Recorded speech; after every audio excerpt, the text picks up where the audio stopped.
তো 65 বছর বয়স, আমরা কি ধরে থাকি? আপনারা যেন আমাদের ছেলে গল্পে নামাই আজকে আবার আপনারা সন্ত্রাসীর হাত ধরেন, কেন ধরেন?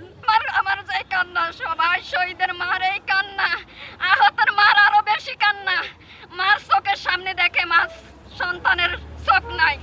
স্বৈরাচারীরা কেন উঠে যদি আগে জানতেন তাইলে আমাকে সন্তান হারালেন কেন? আমাকে সন্তান কেন হারাইলেন? আমাকে মায়ের বুক কেন আপনারা খালি করলেন? মারা কথা হাজারি করে জানেন না আমি কিভাবে থাকি?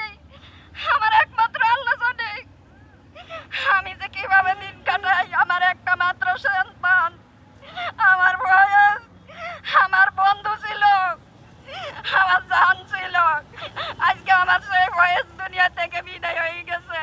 আপনারা আমাকে দিকে লক্ষ্য করি, সে 18 কোটি মানুষের দিকে আপনারা লক্ষ্য করেন। 18 কোটি মানুষকে আপনারা শান্তি দেন। আপনারা স্বৈরাচার জায়গা দিন না, স্বৈরাচারকে আপনারা হাত বাড়ায়েন না, স্বৈরাচারের কাছে আপনারা হাত বাড়ায়েন না। সবাই আপনারা আমাদের বাবা মা ভাই বোন তরুণ তরুণীরা যেইভাবে দেখেন, জামাতের ফুলাইনকন শিবিরের ফুলাইনকন এরা ছাত্র তরুণেরা ছিল, বিএনপির কন এরা ছাত্র তরুণেরা ছিল। আজকে তরুণেরা দেশে না আমি দেশে আপনাকে বুক ফুলি কথা বলতে দিয়ে গেছে, কিন্তু তরুণেরা ফাইতো, এই রাজনীতিকে তরুণেরা হাতে রাখতো, তরুণেরা ফাইতো, প্রধানমন্ত্রী হইতো, কিন্তু হয় না, আপনি করে দিয়ে গেছে। তাইলে আপনারা এই তরুণরে লই আমাদের সন্তানের দিকে চাই, রক্তের দিকে চাই, আমাদের দিকে চাই।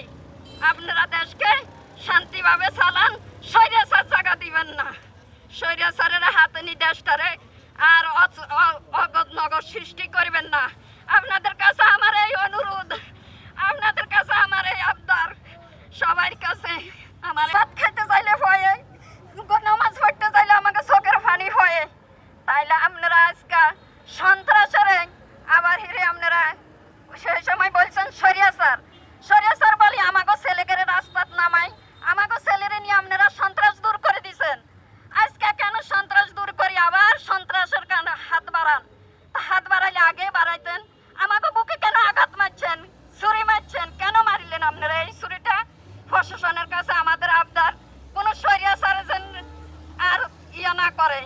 সবার কাছে আমাদের আবদার, আমরা চাই না কোনো স্বৈরাচারের ইয়া দেখ, রাস্তায় জায়গা দেখ, ইয়ার জায়গা দেখ, ইয়ার মধ্যে উঠাক, শহীদের তালিকা উঠাক, বা কোনো জায়গাতে কোনো অফিস আদালতে উঠাক। আমরা চাই না কোনো শহীদ স্বৈরাচারে উঠাক। স্বৈরাচারীরা কেন উঠে